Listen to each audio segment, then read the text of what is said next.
कहानी lyrics Hindi presented. कुछ भी करने से पहले थोड़ा सोचिए। एक युवक ने शादी के कुछ साल बाद पिता से कहा कि वह विदेश जाकर व्यापार करना चाहता है। पिता ने उसकी मंजूरी दे दी। युवक अपने माँ बाप और गर्भवती पत्नी को छोड़कर व्यापार करने विदेश चला गया।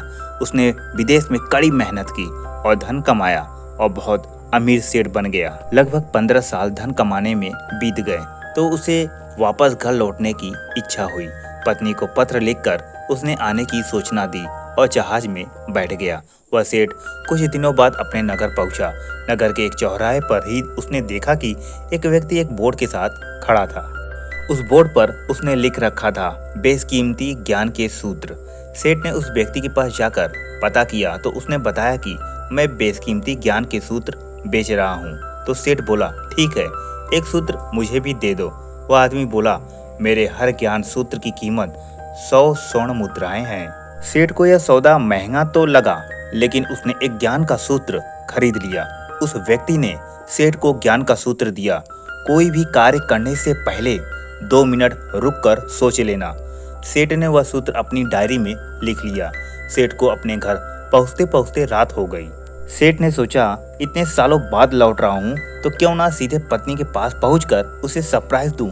घर के चौकीदारों को इशारों से अंदर कुछ भी कहने से मना कर दिया और सीधे पत्नी के कमरे में गया। वहां का नजारा देखकर वह चौंक गया। उसने देखा कि उसकी पत्नी के साथ एक युवक सोया हुआ था। यह देखकर सेठ गुस्से से आग बबूला हो गया। वह सोचने लगा कि मैं परदेश में उसकी चिंता करता रहा और यह यहाँ अन्य पुरुष के साथ सो रही है। आज मैं इन दोनों को चिंता नहीं छोड़ूंगा। वह गुस्से से अपनी तलवार निकालकर दोनों पर वार करने ही जा रहा था। इतने में उसे 100 स्वर्ण मुद्राओं के बदले जो ज्ञान सूत्र खरीदा था उसकी याद आ गई। कुछ भी कार्य करने से पहले 2 मिनट सोच ले। वह 2 मिनट सोचने के लिए रुका। उसने तलवार वापस पीछे हटाई, लेकिन वो किसी बर्तन से टकरा गई। बर्तन के गिरने की आवाज से पत्नी की नींद खुल गई। आंखें खोलते ही उसने अपने सामने अपने पति को देखा तो वह बहुत ही खुश हो गई और बोली, आपके बिना जीवन सुना सुना था। इंतजार में इतने वर्ष कैसे निकल गए यह मैं ही जानती हूँ। पत्नी ने इतना बोलकर पास सोए हुए युवक को उठाते हुए बोला, बेटा उठ जाओ, तेरे पिताजी आए हैं। युवक उठकर जैसे ही पिता को प्रणाम करने झुका तो माथे की पगड़ी सेठ के पैरों में गिर गई। उसके लंबे लंबे बाल बिखर गए। सेठ की पत्नी ने कहा, यह आपकी बेटी है, इसके सम्मान को कोई आँच न आए, इसलिए मैंने इसे बचपन से ही पुत्र के समान पालन पोषण और संस्कार दिए हैं।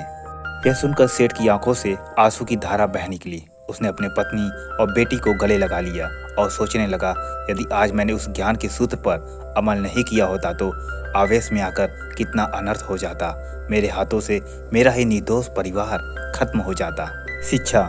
दोस्तों, इस कहानी से यही शिक्षा मिलती है कि जल्दबाजी में आकर कोई निर्णय ना लेवे, क्योंकि जब हम आवेश में होते हैं तो हमें अच्छे बुरे का ख्याल नहीं रहता है।